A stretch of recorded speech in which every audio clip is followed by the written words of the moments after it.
Les 8, 9 et 10 octobre prochains, le Cornwall Motor Speedway présente la deuxième édition du Cornwall Fall Show dans le week-end, présenté par King Edward Auto Parts et Dirt Outlaw Apparel. 3 journées d'action qui mettront en vedette les championnats modifiés 358, St. Lawrence Radiology et Sportsman Gogoro Transport. En plus de la conclusion des séries Fatless Chip Stand Canadian Nationals et Race for the Cure Sportsman. De plus, les classes Pro Stock, Lightning Sprint, Mud Light, Mini Stock, Street Stock et Vintage seront à l'honneur au cours du week-end. Pour réservation et informations, consultez le cornwallspeedway.com. En direct de chez Lucie Chevrolet à Saint-Hyacinthe, nous avions envie de vous partager les coups de cœur de l'équipe sur la toute nouvelle Bolt 2022. Le véhicule a été totalement redessiné, autant à l'extérieur qu'à l'intérieur.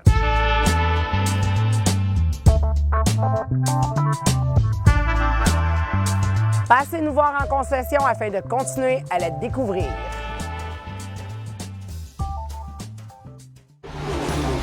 Vestidrag Développement, une entreprise 100% québécoise, contribue à développer des pilotes de course d'ici, partout en Amérique du Nord. Vestidrag Développement tient à remercier ses précieux partenaires Silverwax, Rousseau Métal, Richard et compagnie, Prolon Control, VP Racing Fuel et DL Performance, Globocam, Groupe Brière International, le Grand Prix de Trois-Rivières, Dumoulin Compétition, Permatex, Vestidrag.tv, Hypertech, Choix Radio X et 91.9 Sport.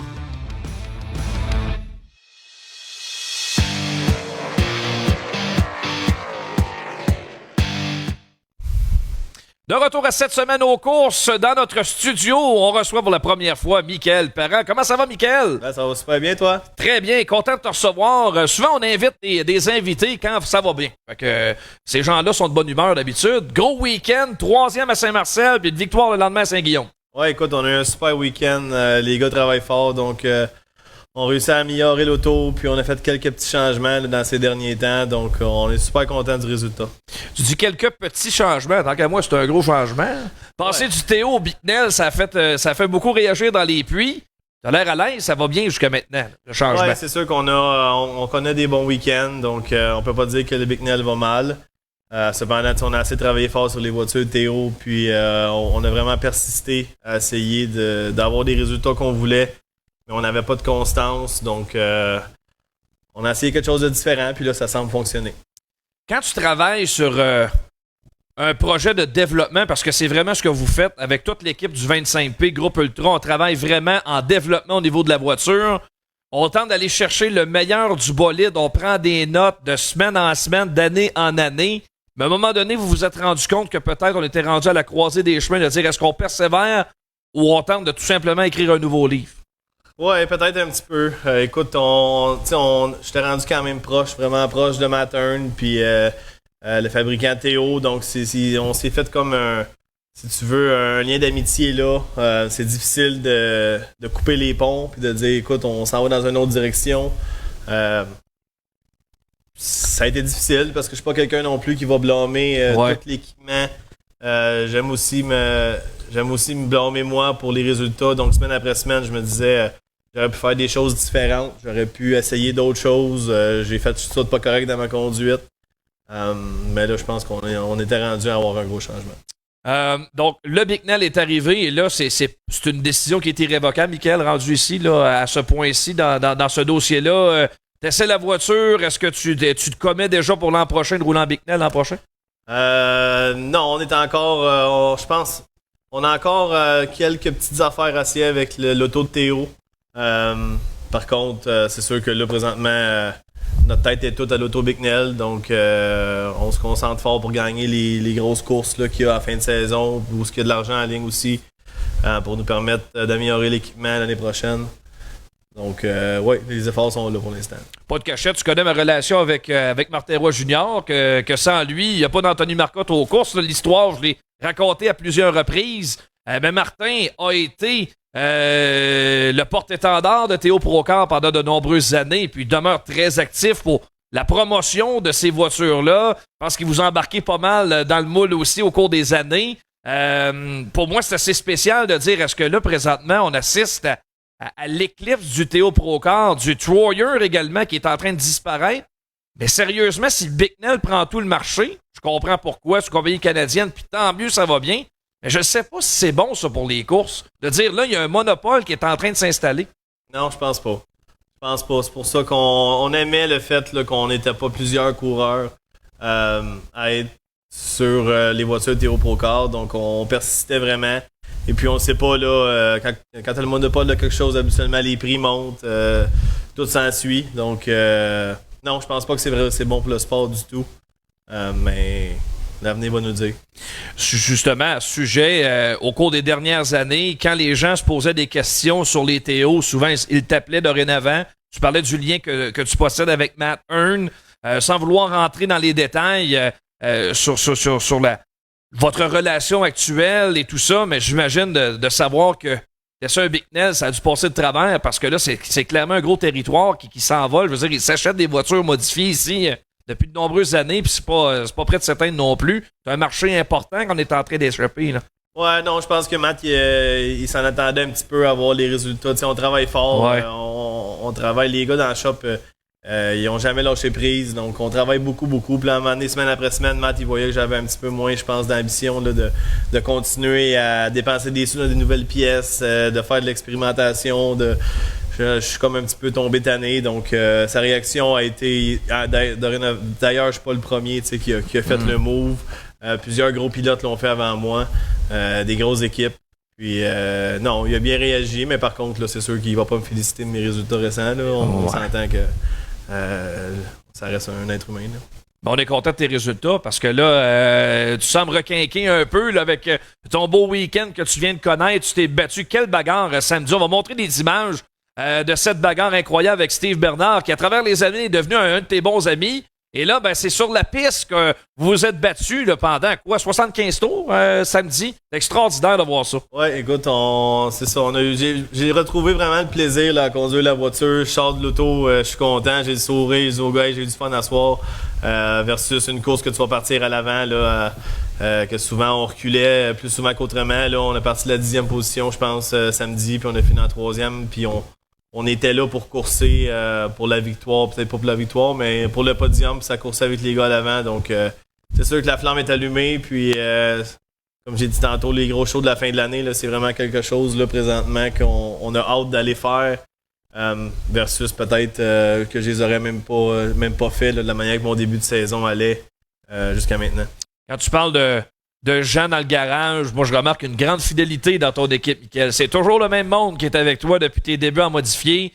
Entre autres, Fred Gamache qui est là depuis longtemps et qui t'appuie. Son fils Elliott qui, en quelque sorte, devient un pilote de développement chez vous, rendu en sportsman. C'est le fun au bout de voir ça. Moi, la relation, là, la symbiose dans votre équipe de course de gens là, qui sont là même à une certaine époque du sprint car, si on recule un peu dans le temps. Non, j'ai une super gang. Je vais vous dire, j'ai le summum, je pense, que je pourrais avoir présentement. J'ai Fred, on a vraiment beaucoup de plaisir dans le garage, on s'amuse. Elliott, que je le vois commencer à faire ses débuts, qui progresse de semaine en semaine.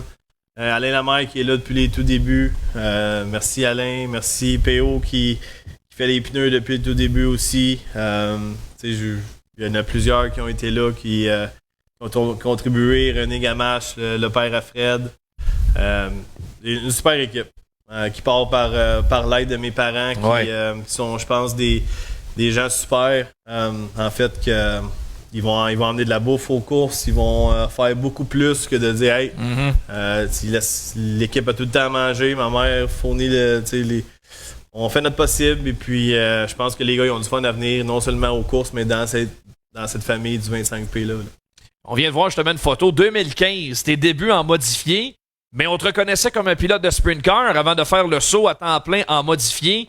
Moi, je me souviens, à un moment donné, ça n'a pas de bon sens. À un moment donné, Mickaël, il va se tanner de voyager partout puis il va décider de devenir un pilote de modifié. Ça a été honnêtement plus long que je pensais. Puis finalement, pour toutes sortes de raisons, tu t'es laissé convaincre d'essayer le modifié. Mais je pense que la transition n'a pas tout le temps été facile de passer du sprint car à une voiture complètement différente.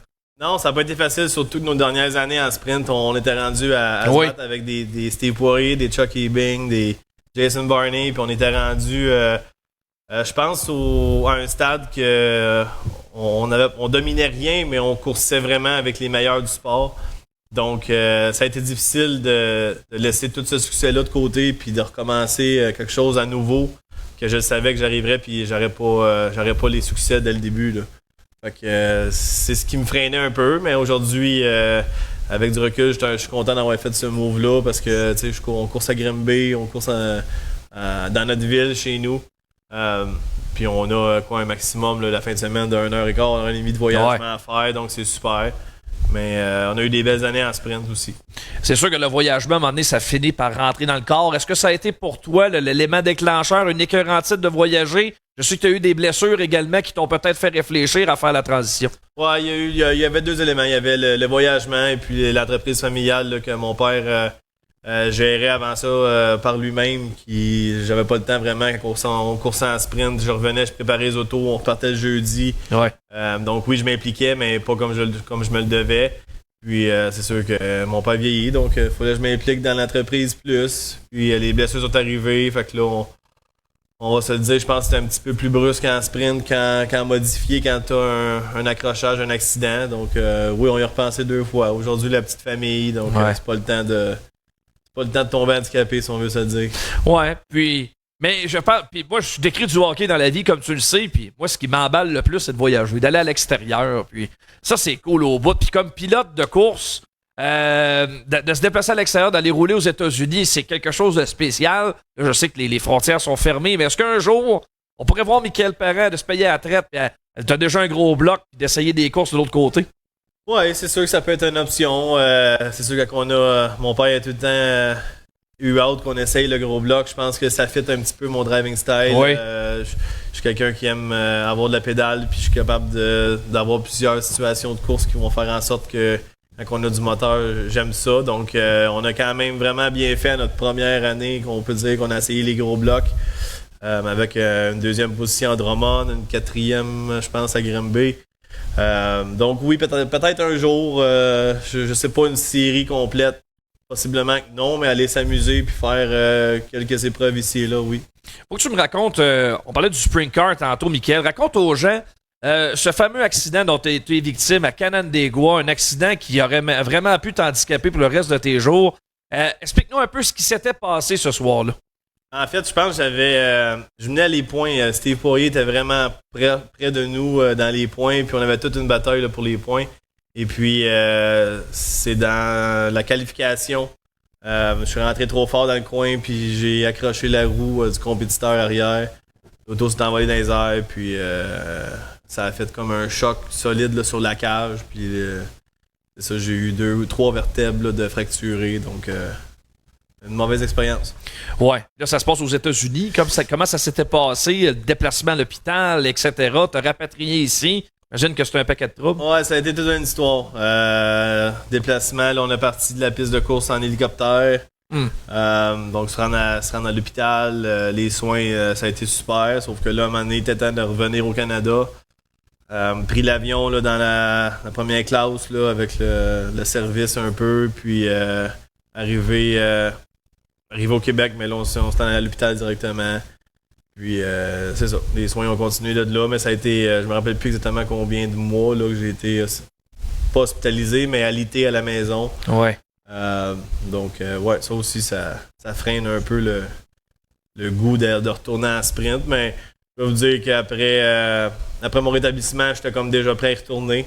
On a une maladie d'aller aux courses, je pense, puis celle-là, je l'ai, fait que ça n'a pas été une belle expérience, mais on en est revenu debout. Tu t'en es bien remis. Aujourd'hui, physiquement, tu te sens bien? Ouais, je me sens bien. C'est juste que des journées humides, là, c'est comme quelqu'un qui a eu des opérations, peu importe. Quand il y a une journée qui est humide ou on va faire un 100 tours ou quelque chose de même, là, je vais être raqué, mais j'ai pas d'handicap.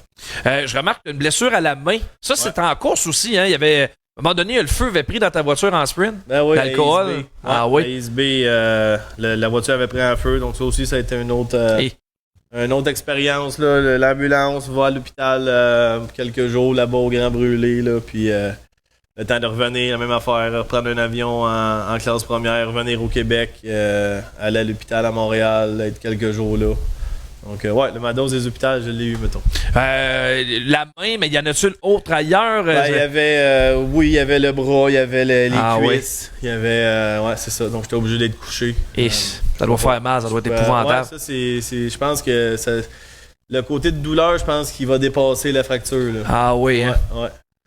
Ah, c'est pas une expérience qu'on souhaite à qui que ce soit. Le feu, il n'y a rien de plus effrayant que ça aux courses. Celle-là, c'était une bonne ou sans modifier, Michael? Ouais, mais celle-là, il n'y avait même pas une égratignure. Juste l'auto n'avait pas mal. Là, mais celle-là, on peut dire que ça a été plus de peur que de mal. Oh là là, c'est moi qui décrivais cet accident-là, évidemment. C'était une première en ce qui me concerne. C'était pas moi qui étais là le soir où Jack Soulman en sprint avait fait exactement la même chose. Mais voir un modifié se retrouver de l'autre côté de la clôture, c'était assez effrayant pour tout le monde qui était là. Ben, c'est ça. Moi aussi, je me suis réveillé puis je voyais le monde passer sur la rue Coway. Fait que là, j'ai dit, je suis pas à bonne place pendant tout. C'est sûr et certain. Jimmy Horton avait vécu la même chose en NASCAR, l'autre côté de la clôture, mais là, faire la même chose en modifié, c'est pas quelque chose qui est bien positif. Michael, plein de choses. On va te souhaiter une bonne fin de saison parce que là, c'est septembre rime avec grosse course. Donc, on va te retrouver, c'est sûr, à c'est-à-dire à Drummond les 2 prochains week-ends. Cornwall aussi, probablement, à la fin de l'année. Ouais, écoute, là, je pense que les douanes sont pas parties pour ouvrir. Non. C'est sûr que notre cédule était d'aller à Oswego. J'aime tout le temps aller voir. J'ai beaucoup d'amis aux États-Unis par rapport aux sprint cars. Ouais. Et puis, ça fait toujours plaisir d'aller les voir et de passer du bon temps avec eux autres. Mais là, je pense pas que les douanes vont ouvrir. Donc, on va aller encourager Raymond là, pour sa grosse course qu'il a eu l'audace de faire. Donc, on va faire toutes les grosses courses possibles d'ici la fin de l'année. Si on n'a pas de gros bris mécaniques puis d'empêchement. Michael Parent, merci beaucoup pour ta visite en studio. Ben belle fun, puis continue de performer. On te réinvite, c'est sûr. Ben, merci à vous, les gars de course. Je vois qu'il y a tout un setup en arrière de ça. Félicitations à tout le monde qui est participe. Hey, bonne fin de saison. Merci bien gros. Merci. Michael Parent est le pilote de la voiture 25P en classe modifiée. Toute une carrière quand même. Il y a encore plusieurs années, c'est sûr et certain, à parcourir les pistes de course du Québec et d'ailleurs. On fait une pause et au retour, le bloc NASCAR et le bloc F1 avec Kevin, Lusignan et Hébert. À tout de suite.